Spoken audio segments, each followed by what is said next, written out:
Tla-o-qui-aht. Let us speak truthfully and act honorably. Let us learn the history of this place and its people, correcting colonial narratives like the myth of wilderness.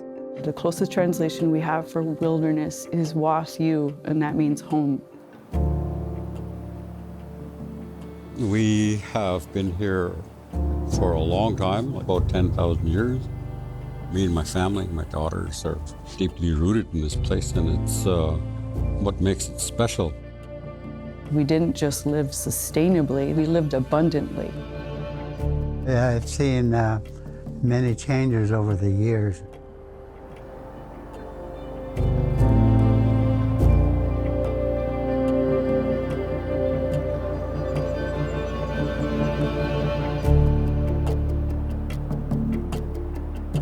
I thought I would retire when our old growth trees are protected and our salmon runs have recovered from the deforestation.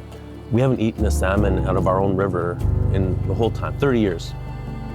It's our time right now to rebuild, and the rebuilding process is long overdue. A lot of people throw around the term truth and reconciliation, especially reconciliation, but we gotta back it up. I don't really believe that we're at the reconciliation part yet. The things that the tourism industry in a place as small as Tofino does has a very real impact on the people who live here. There's a lot of really cool initiatives putting an emphasis on Indigenous tourism and how we can bring that spirit of conservation and stewardship into the visitor experience. We like people to have a little more understanding and a little more respect for the place that they're visiting. It's about mankind living in the web of life, not on top of it. People are desperate for more meaningful connection to natural systems that give us life, where we know culturally exist great wealths of knowledge. People who live here are deeply connected to the environment, and when you're that connected, you want to stand up for it. We can teach you about the value of restoration, and maybe that's something that you take home.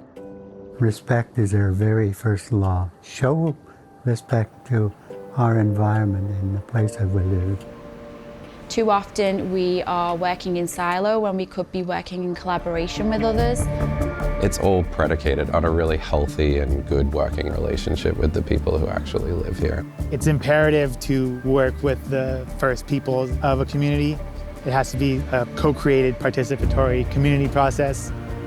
When other First Nations call us and they want to learn about tribal parks, I'm more than happy to share. Don't think you're doing this on your own. To reach out, see if there's an olive branch that could be extended. This is a landscape and marinescape that has provided for generations of our ancestors for as long as we know.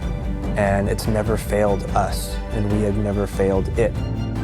Every animal and every plant has something to contribute to who we are and how we live together in this world. And humans are not exempt from that. What we hold in our minds and our hearts can become real. Yeah, our ancestors went through a lot to give us this, so we have to do the best with it. Anytime that I beat on my own drum, I think about my ancestors, that the beat of the drum is the heartbeat of our ancestors, and that our teachings go on.